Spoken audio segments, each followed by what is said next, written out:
योगेन चित्तस्य पदेन वाचां मलं शरीरस्य च वैद्यकेन योपाकरोत्तं प्रवरं मुनीनां पतञ्जलिं प्राञ्जलिरानतोऽस्मि। श्री गुरुभ्यो नमः। उपस्थितेभ्यः सर्वेभ्यः विद्वज्जनेभ्यः मम प्रणामाः। राधा माधव आदर्श संस्कृत महाविद्यालय पक्षतः क्रियमाणा इयं व्याख्यानमाला। तत्र वयं योगसूत्राणि पठन्तः स्मः। सद्यः वृत्तीनां विषये पठनम् आरब्धमस्ति। वृत्तयः पञ्चतयः क्लिष्टाः इति सूत्रं प्रणिनाय भगवान् सूत्रकारः पतञ्जलिः। ततः अनन्तरं के ते वृत्तयः इति आकाङ्क्षायाम् आह प्रमाण विपर्यय विकल्प निद्रा स्मृतयः इति। तत्र प्रमाणस्य विषये दृष्टं प्रत्यक्ष अनुमान आगमाः प्रमाणानि इति। ततः अनन्तरं विपर्ययस्य विषये अपि दृष्टं विपर्ययो मिथ्याज्ञानमतद्रूप प्रतिष्ठम् इति। ततः अनन्तरं विकल्पस्य विषये अपि गतपाठे दृष्टमस्ति। शब्दज्ञानानुपाती वस्तुशून्यो विकल्पः। शब्देन एव प्रमाणेन वस्तु न अस्ति चेदपि तद्विषये वृत्तिः जायते। सा एव वृत्तिः मनसः कार्यं विकल्पः इति कथ्यते। तथा च सूत्रं शब्दज्ञानानुपाती वस्तुशून्यो विकल्पः इति। इतः परं निद्रावृत्तेः विषये पठनं कर्तव्यमस्ति।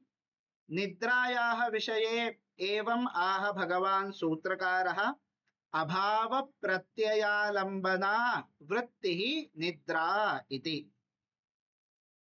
तत्र प्रत्ययः इत्यस्य कार्यं प्रति अवते गच्छति इति प्रत्ययः इति व्युत्पत्तिः। जाग्रत् काले वृत्तयः भवन्ति, स्वप्नकाले अपि वृत्तयः भवन्ति।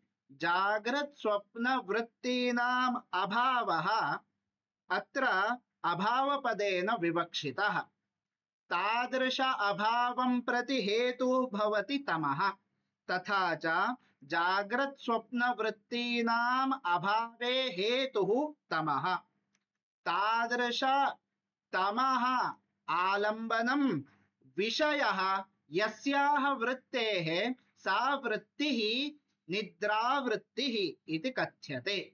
तथा च यस्यां वृत्तौ तमः विषयः सा वृत्तिः निद्रावृत्तिः इति अर्थः सिद्ध्यति। अत्र विशिष्य भगवता सूत्रकारेण वृत्तिः इति पदयोजनं कृतम् अस्ति। अन्यत्र तावत् वृत्तिः इति पदयोजनं नैव कृतमस्ति। उदाहरणार्थं प्रत्यक्षानुमानागमाः प्रमाणानि इत्येतावदेव कथितं। तत्र वृत्तिः इति पदप्रयोगः न कृतः। विकल्पस्थले अपि वृत्तिः इति पदप्रयोगः न कृतः। परन्तु विशिष्य अत्रैव निद्रा इति स्थले एव वृत्तिः इति पदप्रयोगः कृतः। अत्र कश्चित् विशेषः अस्ति। कः विशेषः? केचन तावत् निद्रां वृत्तिं नैव मन्यन्ते। ज्ञानस्य अभावः एव निद्रावृत्तिः इति केषाञ्चित् अभिप्रायः, नैयायिकानाम् अभिप्रायः वर्तते। अतः निद्रावृत्तिः इति पदकथनेन ज्ञानस्य अभावः निद्रा इति यः पक्षः, तस्य पक्षस्य निरासः भवति। इदानीं निरूपणं कर्तव्यं। ज्ञानस्य अभावः निद्रा न, किन्तु वृत्तिरूपा निद्रा इति। तन्निरूपणार्थं प्रयासः क्रियते। तत्र कश्चित् सुषुप्तिं गच्छति, सुप्त्वा उत्तिष्ठति। सुप्त्वा उत्थितस्य स्मरणं भवति अहं सुखम् अस्वाप्सं न किञ्चित् अवेदिशम् इति। न किंचित मया अवगतं सुखमेव अहम सुखी एव अहम सुप्तः आसम् इति। अत्र न किंचिद अवेदिशं न किंचिद अवगतवान् इति तमसः एव स्मरणं जायमानम् अस्ति। तमसः स्मरणं यदि अपेक्षितं ततः प्राक् अनुभवः अपि अपेक्षितः। अतः निद्रा इति ज्ञानस्य अभावः न किन्तु वृत्तिः एव इत्येवं रूपेण निद्रावृत्तेः निरूपणम्। तथा च सूत्रम् अभाव प्रत्ययालंबना वृत्तिः निद्रा। इतः परम् अग्रिमवृत्तेः विषये चिन्तनं क्रियते। स्मृतिं लक्षयति भगवान् सूत्रकारः। अनुभूत विषया असंप्रमोषः स्मृतिः। असंप्रमोषः इत्यस्य विस्मरण अभावः इति सामान्यतया अर्थः। कश्चित् विषयः मया अनुभवेन विषयीकृतः। उदाहरणार्थम् अहम् एकं फलं पश्यामि चक्षुषा।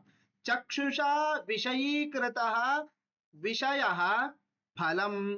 एतस्मिन्नेव फले मम पुनः चित्तवृत्तिः जायते अहं फलम् अद्राक्षम् इति।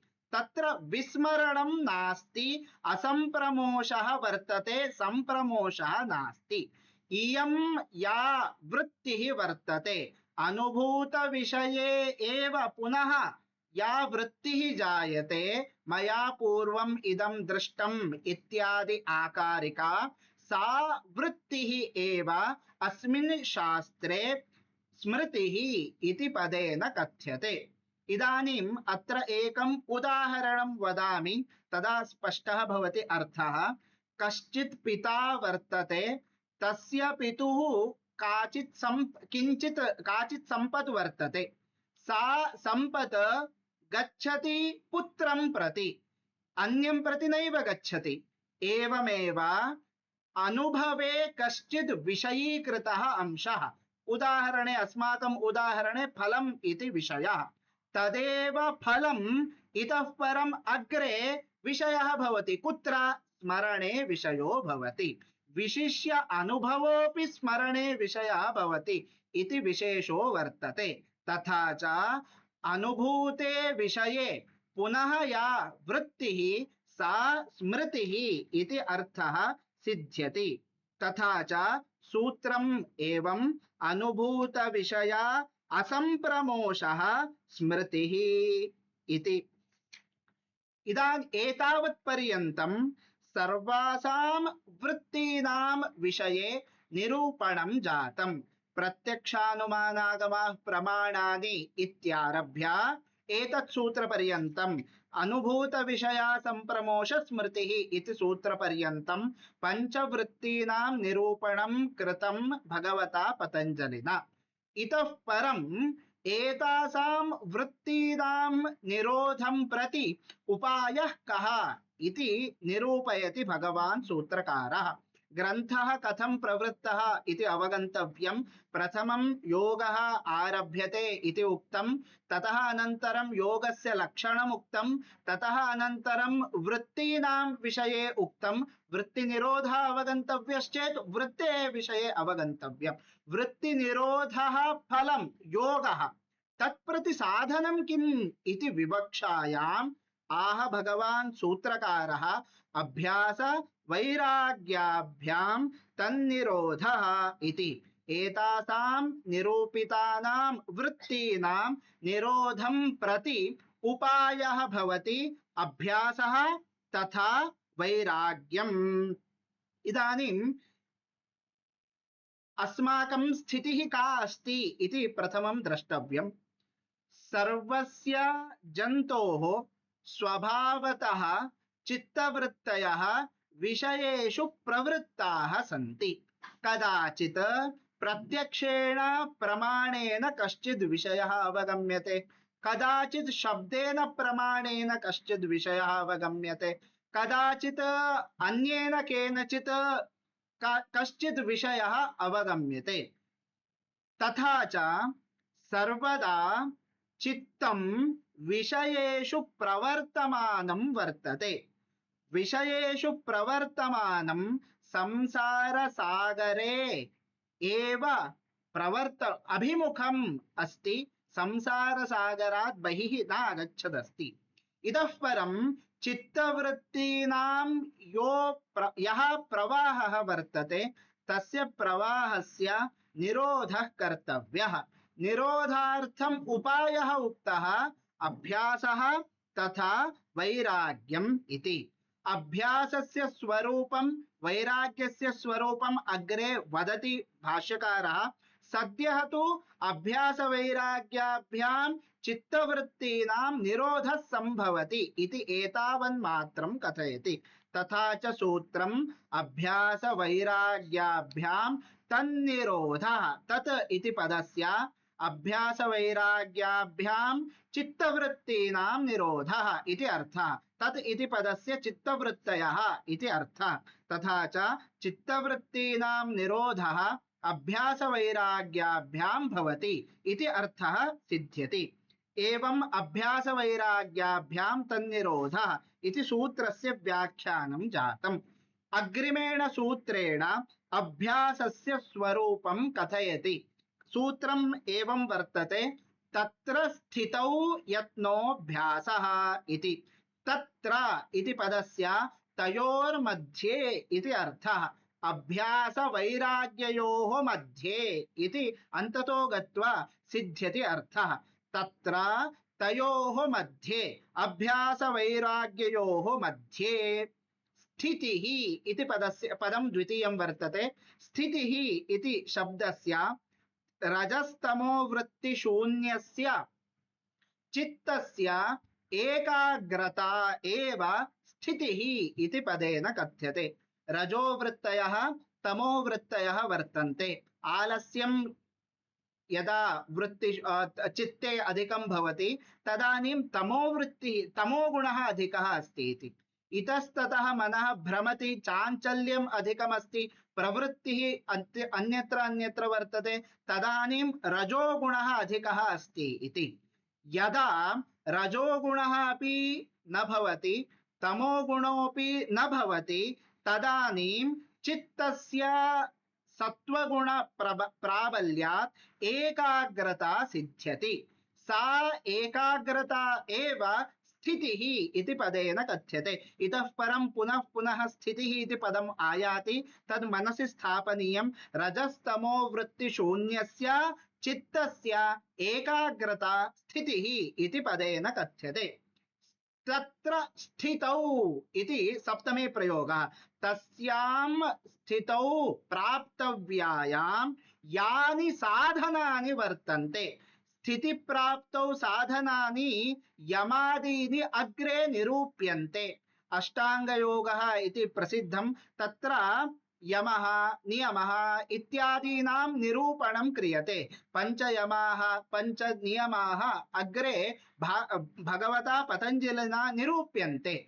तथा च साधनानि एकाग्रता प्राप्तौ यमनियमादीनि तद्विषयः यः प्रयत्नः यमादीनाम् आचरणम् इति अर्थः। तथा च यमादीनां साधनानाम् एकाग्रता प्राप्तौ विद्यमानानां साधनानां यत् अनुष्ठानं तदेव अभ्यासः इति पदेन कथ्यते। तत्र स्थितौ यत्नोऽभ्यासः। कः अर्थः सिद्धः? अभ्यास वैराग्ययोः मध्ये अभ्यासस्य स्वरूपं किम् इति चेत् उच्यते, यानि स्थितौ साधनानि वर्तन्ते, यमादीनि साधनानि वर्तन्ते। स्थितिः एकाग्रता, तस्यां स्थितौ यानि साधनानि वर्तन्ते यमादीनि, तेषाम् अनुष्ठानं तद्विषये प्रयत्नः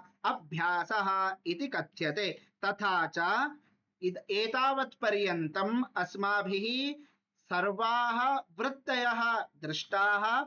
वृत्तीनां निरोधे उपायद्वयं भगवता निर्दिष्टम्, अभ्यासः वैराग्यम् इति। तत्र अभ्यासस्य स्वरूपम् आह, तत्र स्थितौ यत्नोऽभ्यासः इति। इतः परम् अभ्यासस्य दृढ़ता संपादनार्थं किं कर्तव्यम् इत्यादिकम् अग्रिमेण सूत्रेण निरूपयति। अद्य एतावन्तं विषयं निरूप्य अहं विरमामि। सर्वेभ्यः धन्यवादाः।